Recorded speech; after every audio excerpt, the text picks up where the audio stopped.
વડોદરા શહેરના વાડી ગણેશબાગ વિસ્તારમાં છેલ્લા કેટલાક સમયથી ગંદા અને દુર્ગંધયુક્ત પાણીની સમસ્યાને લઈને સ્થાનિકોમાં ભારે રોષ જોવા મળી રહ્યો છે।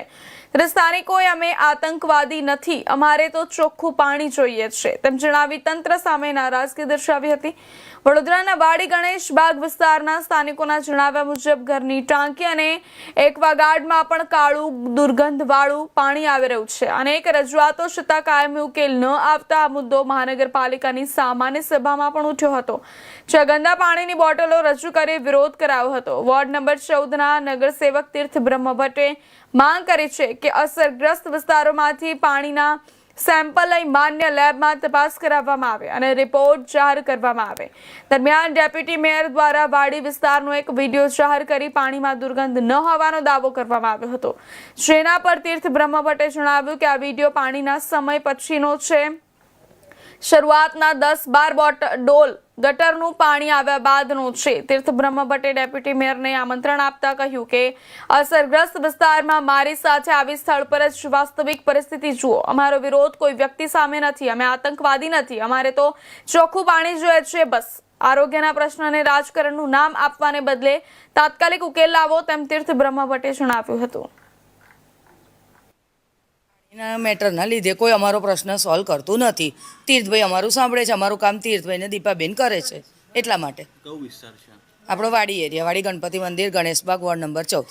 એટલે વીએમસી નું પાણી ગંદુ આવે? વીએમસી નું પાણી બહુ જ ગંદુ આવે છે। કેટલા સમયથી આવે છે? બહુ 2-3 વર્ષથી તો આવું જ આવે છે, કોઈ નિકાલ લાવતું નથી। અમે ભાજપવાળાને બધાને કહીને થાકી ગયા, ત્યારે અમારે આ ભાઈને અમારા જીતીને આવ્યો છોકરો છે અમારો, એટલે અમારે એમને ને દીપાબેનને કહેવું પડ્યું। તો સામાન્ય સભામાં હું પણ હતો, એ ડેપ્યુટી મેયરનું તો એવું કેવું છે કે તમે આ ખાલી મુદ્દો ઉઠાવી રહ્યા છો, આ ખોટા એવું છે તો મેયરને લઈને આવો ને, પાણી પીવડાવું પ્રેમથી એમને આ પાણી। અને તમે જોયું ને, હવે તમે પણ જોયું ને, એવું તો નથી ને મેં ટાંકીમાં કંઈ નાખી દીધું છે, એવું તો છે નહીં, તમે પણ જોયું।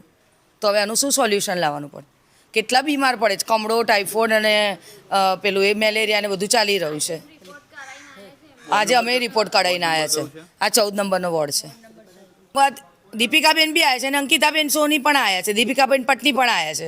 તો અત્યારે એમને નથી ખબર પડતી? 5 વર્ષ પહેલાં બાડુ શુક્લાભાઈ કે હું ચૂંટાઈને આવીશ તો પછી હું છું જ ને, મોં બતાવવા નથી આવ્યા। સચિન પાટડિયાને ફોનો કરીને થાકી ગયા, કોઈ રિસ્પોન્સ મળતો નથી અમને ભાજપ તરફથી।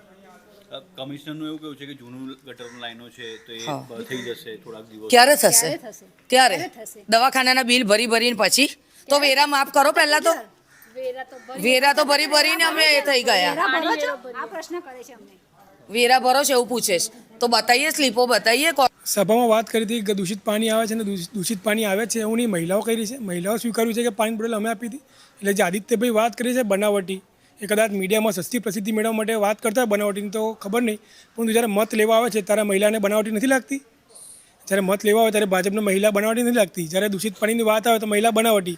એટલે ક્યાંક ને ક્યાંક આદિત્યભાઈને પણ સસ્તી પ્રસિદ્ધિ લેવી છે મીડિયામાં આપીને, અને મીડિયામાં સાચા જે પ્રશ્ન જનતાના પ્રશ્ન ઉઠાવવા દેવામાં આવતો નથી। તમે ગઈકાલ સભામાં જોયું, એટલે આદિત્યભાઈ ક્યાંક ને ક્યાંક ખોટા સાબિત થયા છે, કારણ કે મહિલાઓ કહી રહી છે કે સવારે જે 5 થી 7 ડોલ દૂષિત પાણી ગંદુ કાળું પાણી આવે છે, ત્યારબાદ અધિકારી આવ્યા હતા અને પછી વિડીયો બનાવ્યો છે। એટલે પ્રોબ્લેમ ક્યાં છે? ડ્રેનેજ મિશ્રિત પાણી આવી રહ્યું છે, શું છે આમાં? 100% ડ્રેનેજ મિશ્રિત પાણી આવે છે તો જ આ લોકો ડ્રેનેજ સાફ કરે છે ને। ગઈકાલે રાતથી તમે જોયું કે વોર્ડ નંબર 14માં ડ્રેનેજની ગાડી ડીસિલ્ટિંગ મશીન વગર શક્કર મશીનો ફરી રહ્યા છે, ગટરો સાફ કરી રહ્યા છે। એટલે ક્યાંક ને ક્યાંક ગટર મિશ્રિત પાણી છે ત્યારે જ આ લોકો શક્કર મશીન ફરાવી રહ્યા છે ને। એમને હાલમાં પણ સોનીપુર નંબર 4માં મશીન મોકલ્યું, જેટિંગ મશીન મોકલ્યું હતું। મહિલાઓ મજબૂર બન્યા છે કે સામાન્ય સભામાં આવવું પડી રહ્યું છે એમને રજૂઆત કરવા માટે? કોઈ મહિલાને શોખ ન હોય કે પોતાનું ઘર બહાર છોડીને આવી રીતે મીડિયામાં આવે, પરંતુ ક્યાંક ને મહિલા પીડિત, દૂષિત પાણીથી પીડિત હોય, આપણે રજૂઆત સાંભળી કે ક્યાંક કોલેરા, ટાઇફોઇડના રોગો થયા છે, તે ના છૂટકે મહિલાને ઘરની બહાર નીકળવું પડ્યું છે।